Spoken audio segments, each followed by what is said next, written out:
আসসালামু আলাইকুম রহমতুল্লাহ।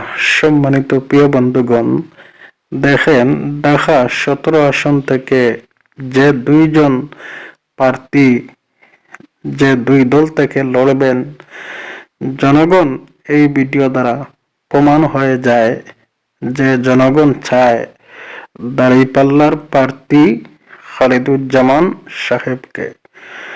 যদি সুষ্ঠু নির্বাচন হয়, প্রশাসন যদি জনগণের পাশে থাকে, তাহলে অবশ্যই দেখবেন সারা বাংলাদেশ ইনশাল্লাহ দাঁড়িপাল্লা জিতবে।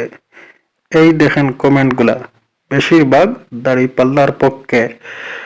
ঢাকা যে 17 আসন থেকে খালেদুজ্জামান সাহেব জামাতের প্রার্থী হয়ে লড়বেন, বেশিরভাগ এনার পক্ষে মানুষ আছে। মানুষ এখন বুঝে গেছে চোর চাঁদাবাজদেরকে ক্ষমতায় দেখতে চায় না।